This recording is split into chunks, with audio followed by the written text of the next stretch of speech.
This video was recorded a long time ago, and we're just now getting around to editing it and everything. Because we forgot about it.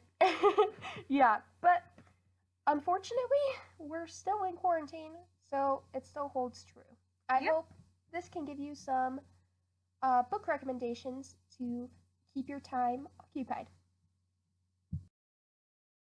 Hey everybody, it's Lori, and I'm here again with Eva and Charlotte, and continuing our series of what to do when you're stuck inside the house because you're not supposed to be leaving it due to social distancing. We decided it would be fun to just run and grab 5 books each off our bookshelves that we think you might enjoy reading. So you could check your library, you could see if they have an ebook version. So you don't have to go to the library. Yeah. Buy them on a used book website or Amazon, whatever. But these are just 5 books from each of us that we enjoyed that we think other people might enjoy too. So who wants to go first? Oldest first?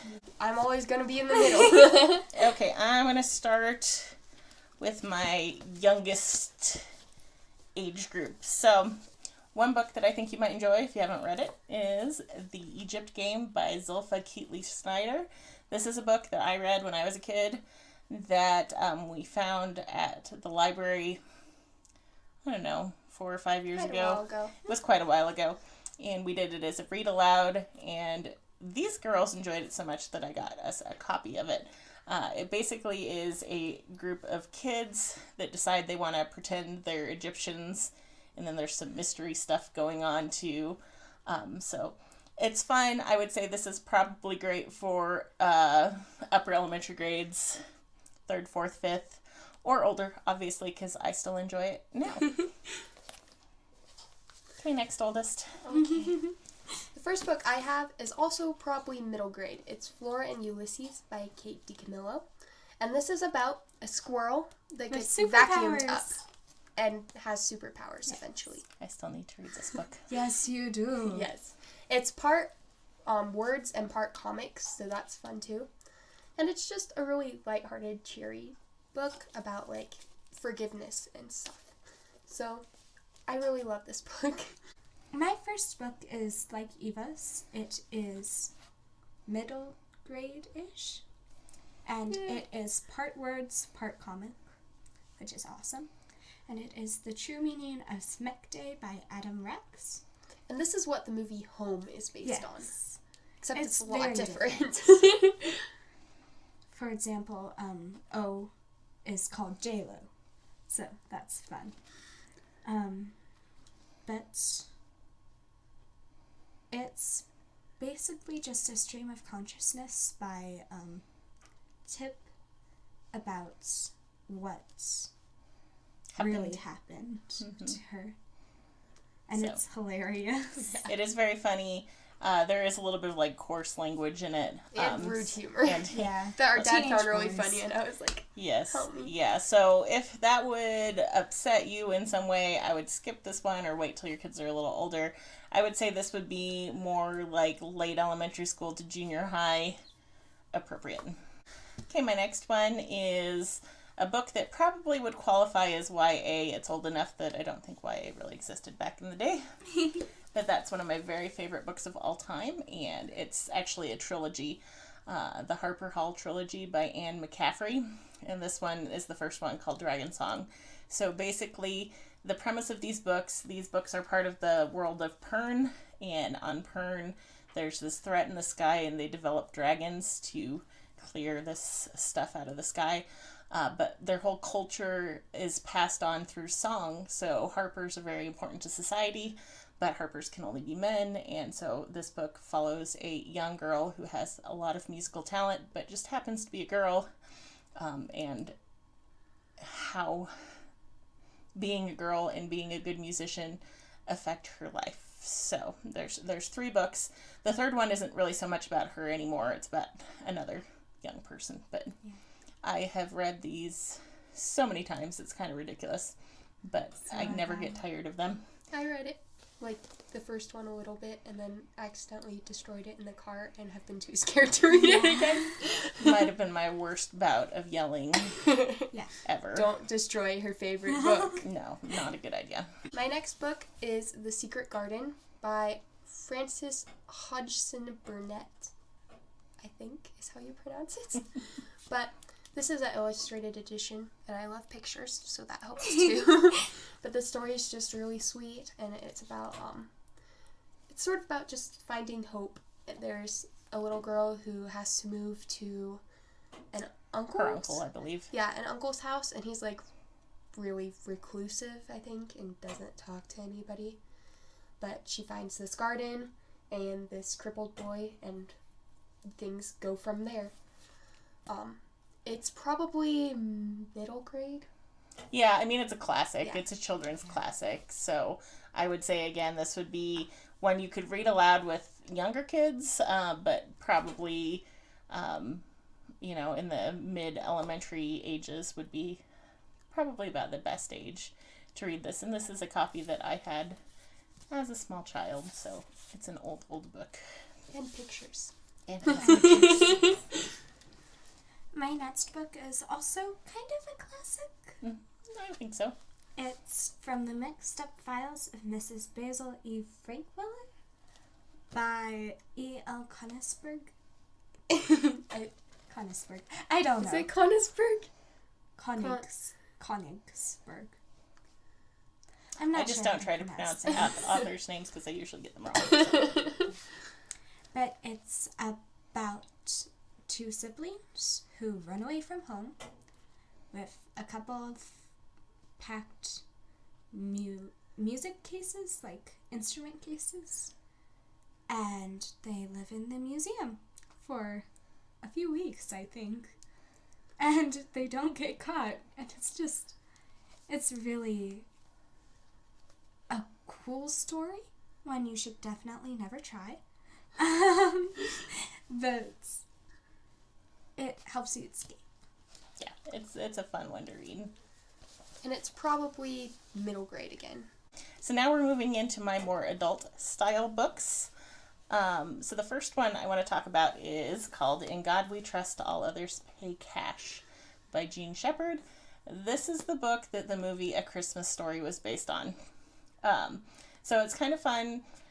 It's different than A Christmas Story. It's a lot darker and probably coarser than A Christmas Story. But it does have some of the iconic moments from the movie are in here. But basically he comes back to his hometown and runs into his old friend at a bar. He's there to write an article, and he's been living in New York for a while. And they just start reminiscing, so it goes back and forth each chapter between the present him sitting with his friend in the bar and them remembering a story from their childhood. So, a little on the coarse side, but really fun to read.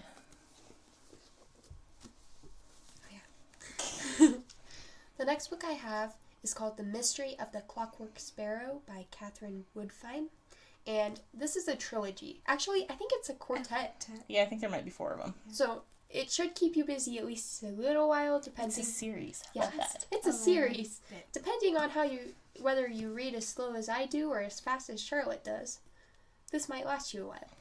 But it's a mystery set in 1900s, early 1900s England. I think pretty much.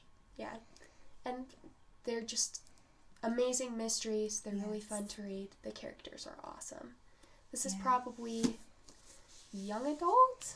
Not even, probably. Yeah, middle grade to young adult. Yeah. I didn't find anything in them that was particularly YA-ish in terms of content. Yeah.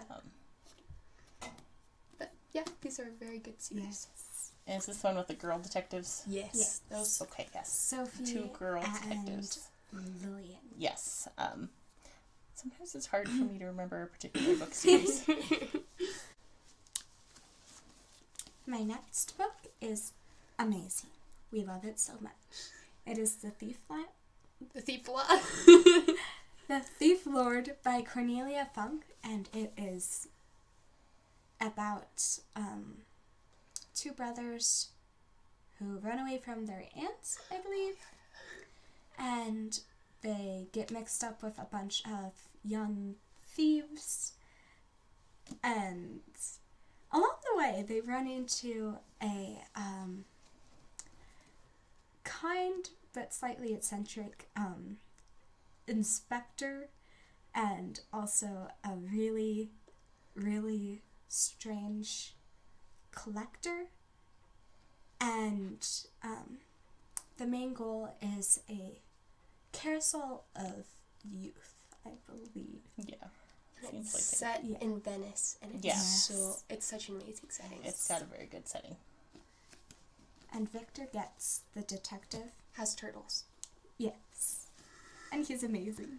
And a mustache. Yes. And these two dressed up as characters from the Thief Lord one year for Halloween. Yes. That one's probably either YA or middle grade. Yeah.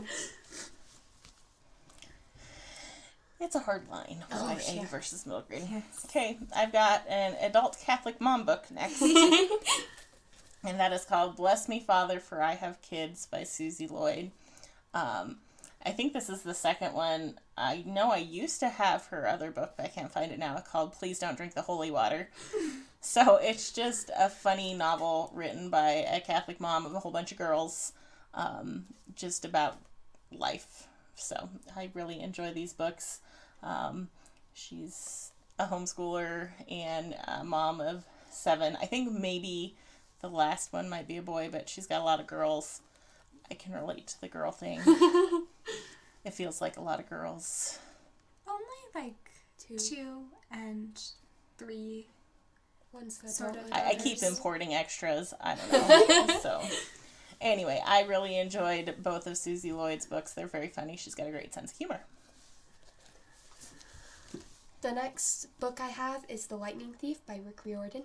And this series goes on forever. Like, even when this series ends, there's all sorts of other related series. He just keeps writing more series in the same Yeah. kind of thing. So if That's you okay. enjoy keep these, reading. like, they get a little bit more mature as they go on. I would say that the Percy Jackson series, The Lightning Thief, and it's 5 or 6 books, Yeah. are pretty well middle grade. But then once you start getting into the Heroes of Olympus, you start getting some of those YA book themes. So I would say some of his other series start to creep more to the YA side. But this is just about in a world where Greek mythology is real and some kids are children of a god and a human. So this guy is Poseidon and another lady's son. Another place. Poseidon and his mom. Yeah, Poseidon and his mom. And he has to defeat things. I don't really Defeat remember what happens in the first book, to be honest. There's a lot of defeating of monsters and fighting Yes. monsters and things like that. But so these are hilarious books. And they're Mm. super fun to read. they are fun. The main character is the narrator, and sometimes he is so stupid. It is. It's kind of exasperating, but it's funny. He also has written, the author has written 2 other books that are kind of a little more, I don't really want to call them nonfiction, but the Percy Jackson's book of Greek gods and Yeah. Percy Jackson's book of Greek heroes, is Yeah. that what they're called? And they're fun, so it's him telling the different stories of the Greek gods and the Greek heroes, and so it's got that kind of sense of humor that the books have. And they are very opinionated based on what the Characters in the thinks books were. of. Yeah. Yeah, so those are fun too, so you could check those out as well. Okay, so my next book is A Snicker of Magic by Natalie Lloyd. We suggest this book a lot because it's amazing. But it basically tells the story of a family moving back to the town that the mom grew up in. And there's just a snicker of magic left in that town. But it's enough to fix the family and mend all the broken relationships that they had left behind.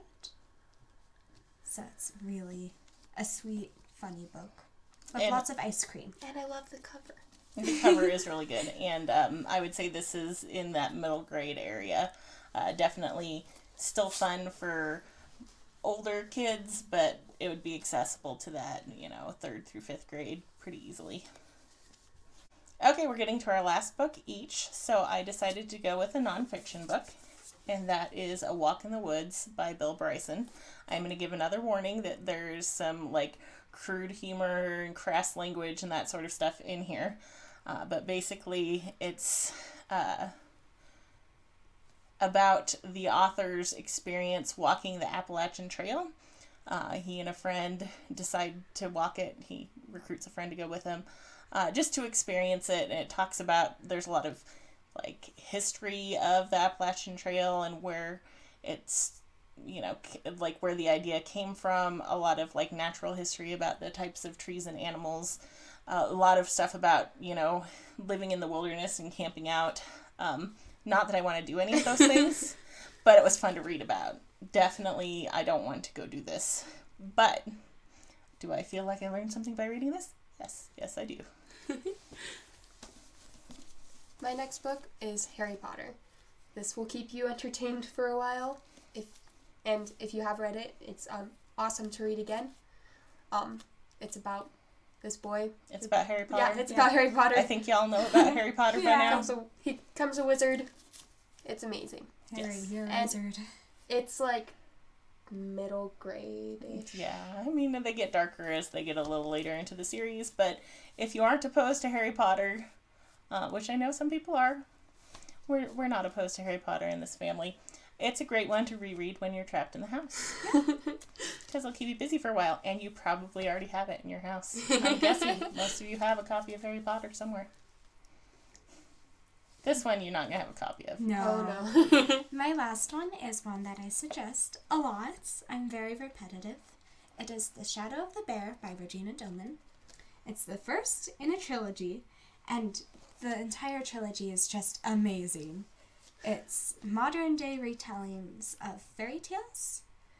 The first one is not a very common fairy tale, like not a very well known one.